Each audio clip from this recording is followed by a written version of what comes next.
जय हिंद दोस्तों। आज के का जो टॉपिक होने वाला है अपना जीके का, वो है यूनेस्को की इंटेंजिबल कल्चरल हेरिटेज साइट। ठीक है। अब ये एग्जाम पॉइंट ऑफ व्यू से तो इम्पोर्टेंट है ही, कई बार इसमें से क्वेश्चन भी आए हैं। लेकिन कई बार कोई ऐसी कल्चरल साइट जो चर्चा में रही हो, उस पे कुछ न्यूज बन रही हो, तो वो भी इम्पोर्टेंट हो जाती है। अब ये क्या होती है, इसके बारे में अपन थोड़ा सा जानते हैं। जैसे कहीं की कोई कला है, कहाँ का कोई डांस है ना, कहाँ की कोई स्पेशल चीज है। इंटेंजिबल का मतलब होता है अमूर्त। अमूर्त जिसको अपन टच नहीं कर सकते। ठीक है। तो ये जो कहीं की कला डांस ये कुछ भी है ना, इनको बचाने के लिए, इनको जिंदा रखने के लिए, आगे आने वाली जनरेशन को इनको देने के लिए इनका संरक्षण किया जाना चाहिए। ये अपना जो परंपरा है, इनको बचा के रखना है। ये मतलब होता है अमूर्त का। सांस्कृतिक धरोहर, जो कल्चरल हेरिटेज है। अब इनको क्यों बचा के रखना है, इस पे आते हैं। अब क्यों इसलिए बचा के रखना है, क्योंकि जैसे गुजरात का गरबा को शामिल किया गया। अब इसको बचाना है कि आगे आने वाली जनरेशन है ना, 50 साल बाद में, 100 साल बाद में भी उनको पता रहे कि गरबा क्या होता है। और दूसरी बात, कि कोई भी फंक्शन होता है ना, फंक्शन होता है, कोई भी पूजा होती है, कोई फेस्टिवल होता है, उस पे क्या है कि लोग इकट्ठा होते हैं, और इकट्ठा होके मिलजुल के ना वो सारे काम करते हैं। तो इनमें क्या है कि और एकता की भावना आती है इससे। इसलिए ऐसे कस्टम को, ऐसे रीति रिवाज को, ऐसे ट्रेडिशनल को जिंदा रखना जरूरी है। इसलिए इनको शामिल किया गया है। आगे चलते हैं।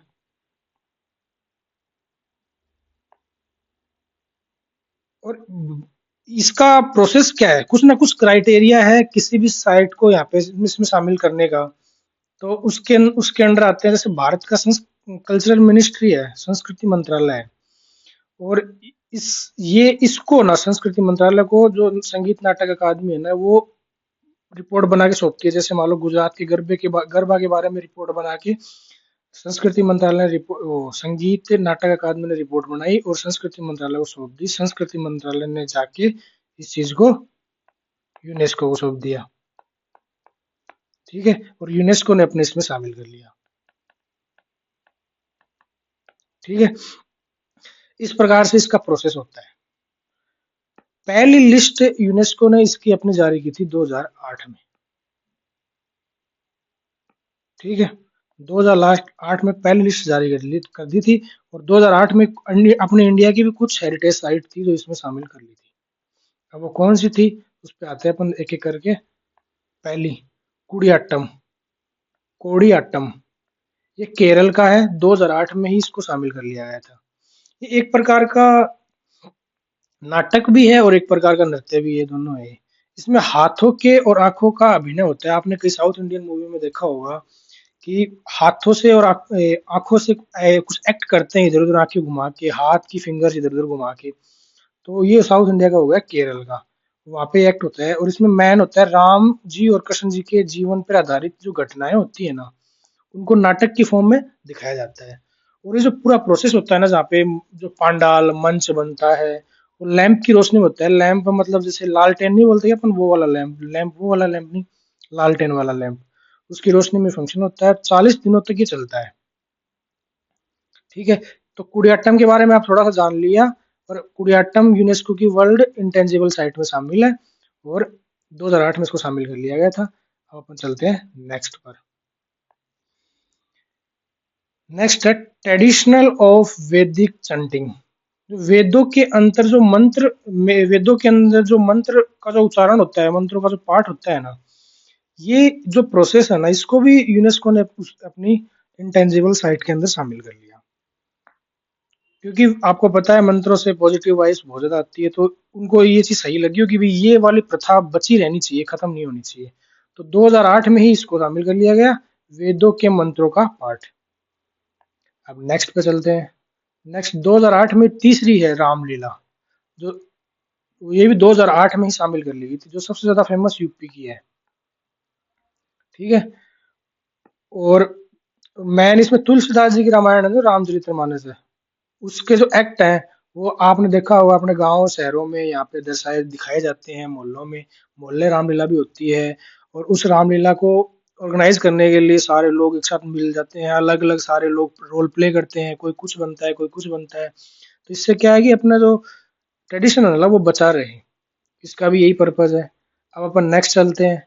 नेक्स्ट 2009 में, 2009 में फिर से यूनेस्को अपनी लिस्ट निकालता है, और लिस्ट में रमाण रम राम रम राम, ये है उत्तराखंड का एक गढ़वाल क्षेत्र है। वहाँ पे प्रचलित एक धार्मिक त्योहार भी है और सांस्कृतिक रंगमंच भी है। तो यूनेस्को ने इसको भी अपने उसके अंदर अपनी लिस्ट के अंदर शामिल कर लिया गया। और इस जो रमणाम है ना, इसके अंदर भूमियाल देवता की पूजा की जाती है, उसकी उनकी आराधना की जाती है इसके अंदर। ठीक है। अब पांचवा है अपना 2010 में, 10 में फिर से यूनेस्को अपनी लिस्ट निकालता है, और छऊ डांस। अब छऊ डांस मेनली वेस्ट बंगाल का है, और इसको भी यूनेस्को ने अपने इंटेंजिबल कल्चरल हेरिटेज में शामिल कर लिया गया। ये एक प्रकार का मार्शल आर्ट भी है, मिक्स है, फोक डांस भी है मार्शल आर्ट भी है। इसमें भी बहुत बड़े बड़े मुकोटे ये सब लगा के और इसको किया जाता है। तो ये भी अपने यूनेस्को की इंटेंजिबल साइट में शामिल है। ठीक है। और इसके अंदर रामायण व महाभारत के एपिसोड है ना, इनको डांस की फॉर्म में दिखाया जाता है लोगों को, रामायण और महाभारत के एपिसोडों को, उनकी एक्ट को। ठीक है। नेक्स्ट आता है, ये बनता है इम्पोर्टेंट, लगा लो इस पे तो भाई, 2-3 बार एग्जाम में पूछा जा चुका है ये, कालबेलिया। ये ये राजस्थान का है, और 2010 में यूनेस्को ने अपनी उसमें लिस्ट में शामिल किया। राजस्थान का लोक नृत्य भी है ये, कालबेलिया राजस्थान का लोक नृत्य भी है। और इसमें क्या होता है कि जो स्नेक चार्मर है ना, सपेरा जनजाति के जो जो मेल है ना, जो सांप बीन बजा के सांप पकड़ते हैं तो उसको पुंगी बोलते हैं। तो पुरुष पुंगी बजाता है, और सपेरा जाति की जो महिलाएं है ना, सपेरा जाति की महिलाएं इसका नृत्य करती हैं उसके अंदर।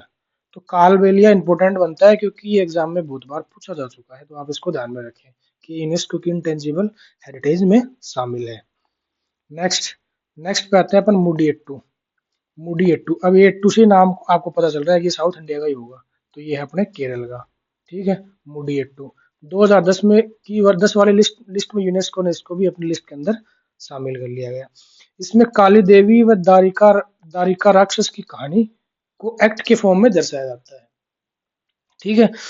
नेक्स्ट अपन चलते हैं 2012 में। 12 में यूनेस्को फिर अपनी एक लिस्ट निकालता है, और उसमें शामिल करता है Buddhist chanting of Ladakh. Ladakh, अब आपको पता है तिब्बत वाला एरिया ज्यादातर बुद्ध बौद्ध धर्म को मानने वाला है, तो लद्दाख वाले एरिया में कुछ ऐसा है।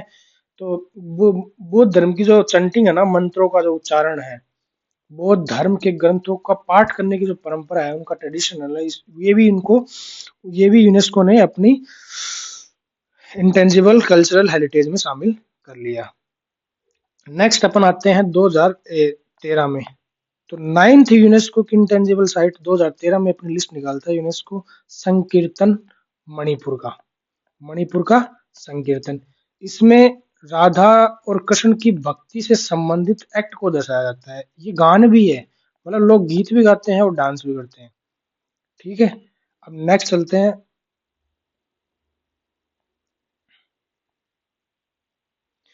नेक्स्ट चलते हैं 2014 में अपनी लिस्ट जारी करता है यूनेस्को। इसमें पंजाब की तांबा व पित्तल बनाने की जो विशेष कला है, ये हस्तकला है एक प्रकार की। वो ठठेरा समुदाय है जो तांबे के पित्तल के बर्तन बनाता है, वो भी हाथ से बनाता है। आज के टाइम में मशीनों से नहीं बनाता, हाथ से बनाता है। तो इस परंपरा को भी जीवित रखने के लिए ना, इसको भी यूनेस्को ने अपनी वर्ल्ड इंटेंजिबल हेरिटेज साइट में शामिल कर लिया गया।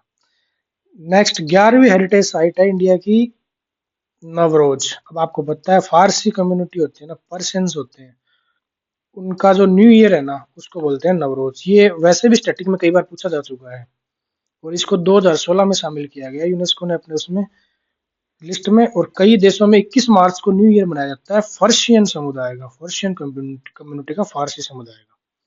तो आप इसको ध्यान में रखेंगे। नेक्स्ट आता है 12वीं 12वीं इंटेंजिबल साइट जो है योगा। आपको पता है 2015 में योग को इंटरनेशनल किया गया था, और 2016 में यूनेस्को ने अपनी इसको इंटेंजिबल साइट में शामिल कर लिया। क्यों? क्योंकि आपको पता है योग तो बहुत ही अच्छी परंपरा है, तो इसको जिंदा रखना चाहिए। और इसमें एक चीज और इम्पोर्टेंट है, योगा में गुरु शिष्य परंपरा है ये, गुरु शिष्य परंपरा। क्योंकि बिना गुरु शिष्य के तो आप योग सीख भी नहीं सकते, तो गुरु तो कोई ना कुछ चाहिएगा आपको योग सीखने के लिए। ठीक है, अब नेक्स्ट पे आते हैं अपन। 2017 में फिर से यूनेस्को अपनी लिस्ट निकालता है, और जो कुंभ मेला है ना, इसको इसमें शामिल कर लेता है। अब कुंभ मेला आपको पता है अभी तो चल ही रहा है लेटेस्ट में। तो कुंभ मेला भारत में 4 जगह पे बढ़ता है, एक तो प्रयागराज में यूपी में, हरिद्वार में, और उज्जैन में, और नासिक में। 4 जगह कुंभ मेला बढ़ता है, तो इसको भी यूनेस्को ने अपनी इंटेंजिबल हेरिटेज साइट में शामिल कर लिया। और नेक्स्ट आता है 2021 में जो लिस्ट निकालता है यूनेस्को अपनी, तो वो पश्चिम बंगाल की दुर्गा पूजा। ये भी एग्जाम में पूछा गया है, इंपॉर्टेंट बनता है, आप इसको ध्यान में रखना। पूछा गया है एग्जाम में, दुर्गा पूजा पश्चिम बंगाल की। अब इसको इसको शामिल कर लिया। आपको पता है पश्चिम बंगाल से ये कस्टम चलता चलता ना पूरे देश में फैल रहा है। क्यों? क्योंकि आपने देखा होगा अपने लोकल लोकल गली मोहल्लों में भी ना आजकल नवरात्रि के टाइम पे दुर्गा पूजा का फेस्टिवल बहुत ही अच्छे से और मनाया जाता है। तो ऐसा कल्चर फैलना चाहिए, जिंदा रहना चाहिए, इसके लिए इसको प्रमोट करने के लिए इसको बनाया गया। अब नेक्स्ट आता है जो लास्ट है, जो लेटेस्ट है, 2023 में गुजरात का गरबा। गरबा एक गुजरात का लोक डांस है, और इसको भी यूनेस्को ने अपने इंटेंजिबल कल्चर हेरिटेज में शामिल कर लिया गया है। अब इस इनको इनमें शामिल करने का एक और पर्पज है कि जैसे इनको इनमें शामिल कर लिया, अब कोई जैसे मान लो कि कोई आदमी दुबई से आएगा और इंडिया घूमने के लिए, टूरिज्म के लिए, ठीक है। अब वो आके उसको थोड़ा ना पता है इंडिया के बारे में पूरा, जब अपन इंडिया में रहते हैं तो अपन को नहीं पता। तो वो जैसे ये जो इतनी सारी साइट अपन ने पढ़ी, 15 साइट जो यूनेस्को में शामिल कर रखी हैं, अभी इंपॉर्टेंट बन गई। अब इन 15 साइटों को ना वो देख लेगा यूनेस्को की उसमें लिस्ट में, तो वो देखेगा कि यार इनको लिस्ट में शामिल कर किया गया है यूनेस्को ने, तो कुछ ना कुछ तो खास बात होगी ना इसमें। इनको इसमें शामिल किया गया है तो कुछ ना कुछ तो खास बात होगी ना इसमें, तो इसलिए वो यहाँ भी विजिट करता है। ठीक है, तो इसलिए इम्पोर्टेंट बन जाती है। और फिर उसके बाद में वो अपने देश में जाके इनके बारे में बताता है लोगों को, वो बताता है, तो ये अपने जो कल्चर है ना और ज्यादा प्रमोट होता है। ठीक है, तो आज के लिए इतना ही, और ये वीडियो इतना ही था। और इस टॉपिक इंपॉर्टेंट है, आप इसको ध्यान में रखेंगे। मिलते हैं नेक्स्ट वीडियो में। जय हिंद।